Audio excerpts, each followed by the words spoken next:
Good morning.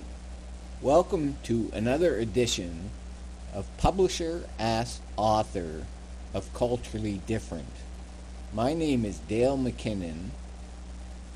I'm the author of the novel Culturally Different.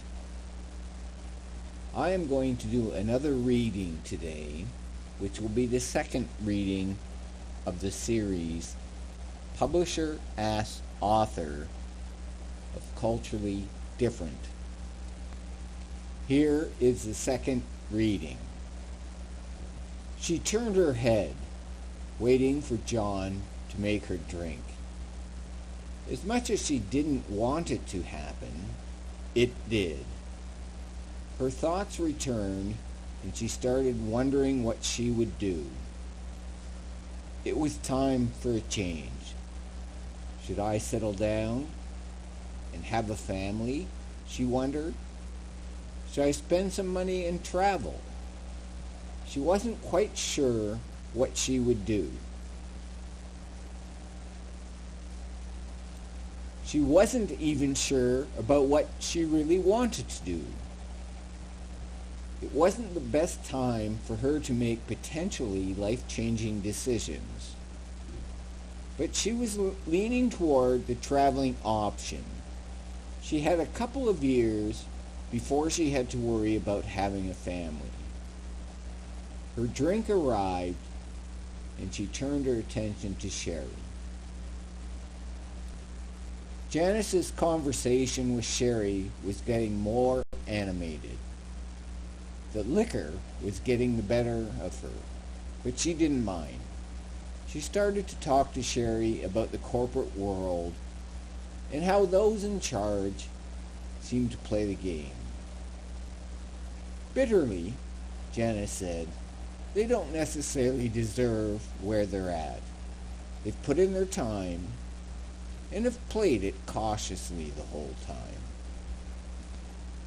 Sherry nodded in agreement and then focused on her wine. I'm not saying they have nothing to offer, because I believe they do. They're just not risk takers. Had they been, they would have been fired long ago.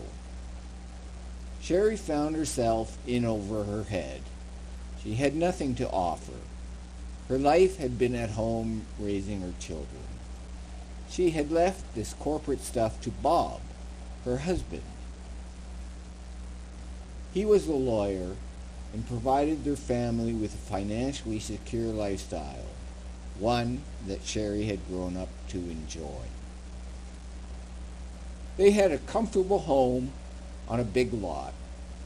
Their kids had their own careers following college, and they never hurt for money. What do you mean by risk takers? What did I mean? Janice wondered. She wasn't quite sure. She might have been talking about herself. She had made a habit of being a little bit early. She was always on top of her game with TDI.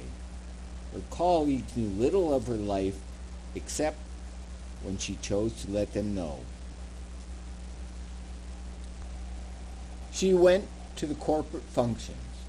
In fact, she arranged them. They always had a pleasant gathering at Christmas. They always did something in the summer months, whether it was a picnic or something else.